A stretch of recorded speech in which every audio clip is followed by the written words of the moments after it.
बड़े बड़े दावे थे, वो कहाँ गए? वो सब मेरी बीवी के लिए थे। जब रिश्ता खत्म तो वो सब भी खत्म। ड्रामा दो किनारे दिन बदन मजीद गैर ज़रूरी तौर पर तवालत इख्तियार करता जा रहा है। केस को अब लटका दिया गया है और जज ने एक नया पंडोरा बॉक्स खोल दिया है, जिसकी वजह से ये केस जाने कितने हफ्तों तक यूं ही चलता रहेगा। दूसरी तरफ दारू शहवार को रोकने वाला कोई नहीं। वो तो यहाँ तक कि शहीर को भी धमका देती है कि अगर निकाहनामे में रद्द बदल करने का सोचा भी तो बहुत पछताओगे। शहीर इसके चक्कर में बुरी तरह फंस चुका है, मगर ये भी सच है कि इसने दारू शहवार को वलीद से दूर करके एक अच्छा काम किया, वरना वो वलीद की जिंदगी अजीरन बना चुकी थी। अलबत्ता अब भी वलीद की जिंदगी में सुकून कहाँ है। आयमा की हमल की खबर सुनकर जहाँ इसे अंदर ही अंदर जलन होती है, वही दिखावे के लिए भाई को मुबारकबाद देती है और वलीद के घर जा पहुंचती है, ये कहकर कि मैं तो आयमा के लिए आई हूँ, आखिर आने वाले बच्चे की फूफी हूँ। दरअसल वो मौका देखकर जानबूझकर वहां गई थी ताकि अंदाजा लगा सके कि वलीद और मावरा की शादी कैसी चल रही है। इसे यकीन था कि वलीद इसके सिवा किसी और को अपने दिल और बेडरूम में जगह नहीं दे सकता।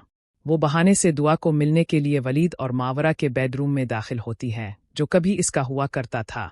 वहां आकर इसने दुआ की तरफ एक नज़र तक ना डाली, जो बिस्तर पर बैठी खेल रही थी, बल्कि कमरे की चीज़ों को गौर से देखती रही कि मावरा ने कितना कुछ बदल दिया है। जब इसकी नज़र ड्रेसिंग टेबल पर रखी वलीद और मावरा की तस्वीर पर पड़ती है तो वो गुस्से से भर जाती है। मावरा फौरन इसके पीछे कमरे में आती है और इसे वहां इधर अलिफादेर ताक झांक करते और दुआ से लाताल्लुकी बरतते देखकर कहती है, मेरा ख्याल था तुम दुआ से मिलने आई हो। इस पर दारू शहवार तंजना जवाब देती है, हाँ मिलने तो आई थी, लेकिन इस कमरे की बेरौनकी देखकर एक अजीब वहशत हो रही है। लगता है वलीद ने तुम्हें अभी तक कबूल नहीं किया। उधर आयमा तैमूर के साथ वापस नहीं जाना चाहती। वो साफ अल्फाज में इसे इनकार कर देती है कि आपने जिस तरह मुझे घर से निकाला और अपनी बहन का साथ दिया, अब मैं आपके साथ वापस नहीं जाऊंगी। ये सुनकर दारू शहवार खुश होती है कि आयमा अपनी जिद पर कायम है।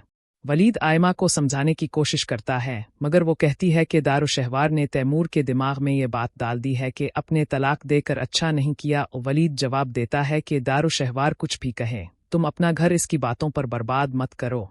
बाज़ औकात अपने करीबी लोगों के लिए उनकी बातें नज़रअंदाज करना पड़ती हैं। मेरा ख्याल है तुम्हें तैमूर के साथ वापस जाना चाहिए।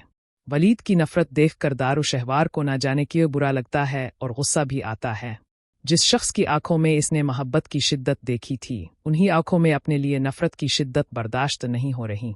इसीलिए तो अपने घर आकर भी बेचैन है, नींद नहीं आ रही और बस ये सोच रही है कि किस तरह मावरा को वलीद से अलग करके शहीर से जान छुड़वा कर दोबारा वलीद के पास जा सके।